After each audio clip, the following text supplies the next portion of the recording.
আমরা স্বাগত জানাই। আজকে আপনারা আমাদের আহ্বানে সাড়া দিয়ে এইটা মহাবীর যোগদান করেছেন।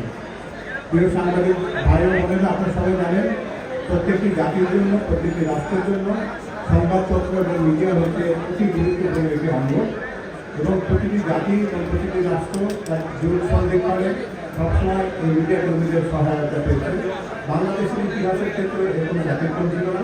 দেশের ক্রান্তি লগ্নে সকল জায়গাতে আপনারা আপনাদের দায়িত্ব পালন করেছেন যথাযথভাবে এবং তারই ফলশ্রুতিতে আজও একটি জাতি হিসেবে আমরা কিন্তু এখনো পর্যন্ত একটি সম্মানের জায়গায় অবস্থান করেছি। প্রিয় সাংবাদিক, কিন্তু আপনারা জানেন যে আমরা একটি স্বৈরাচারের পতনের পর একটি মুক্ত বাতাসে বাংলাদেশকে সংবাদপত্রের জগতে যখন দেখছি, ঠিক তেমনি আমাদের ভিতরে কিন্তু আক্ষেপের জায়গাটি রয়েছে।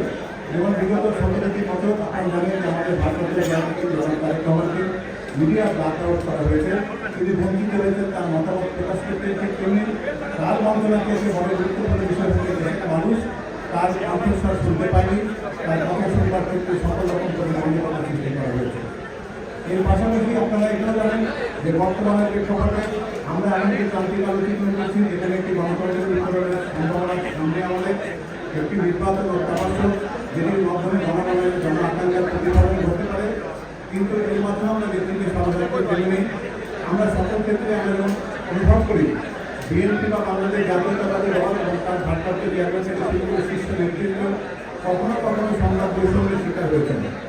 এটি আমাদের ভিতরে একটি অন্তর্নিহিত একটি কষ্টের জায়গা এবং আমরা মনে করি যে এই জাতি এবং দেশের জন্য অত্যন্ত গুরুত্বপূর্ণ হচ্ছে এমন একটি জায়গা যেখানে সংবাদ কর্মী হিসেবে শুধুমাত্র আপনাদের দায়িত্ব সীমাবদ্ধ থাকে না, দেশের একজন সচেতন নাগরিক হিসেবেও এই দেশের জন্য আপনাদের যে দায়িত্ব পালনের দায়বদ্ধতা রয়েছে সেই জায়গা থেকে আপনারা কিন্তু এদিকে বিচার করবেন। আমরা খুব স্বনির্বদ্ধ অনুরোধ আপনাদেরকে করতে চাই যে আপনারা এই রাষ্ট্রের জন্য বিপজ্জনক বা ঝঞ্ঝা বিস্তৃত কোনো রকম আশঙ্কার ব্যাপারে আপনারা আমাদের পাশে থেকে সহায়তা করবেন যাতে বাংলাদেশকে সঠিক একটি নির্দিষ্ট জায়গায় নেওয়া যায়।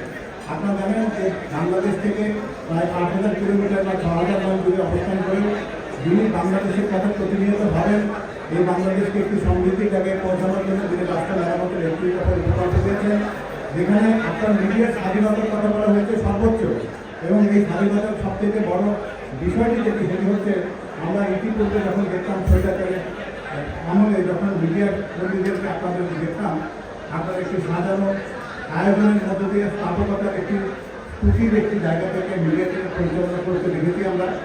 আজকে যেন এমন না হয় যে শৃঙ্খলবদ্ধ মিডিয়া মুক্ত হওয়ার পরেও আপনারা যেন সব প্রণোদিতভাবে সেই মুক্তির আকাঙ্ক্ষাটাকে জনগণের আকাঙ্ক্ষায় পরিণত করতে পারেন, সেই কামনা করবো, সেই প্রত্যাশা করবো।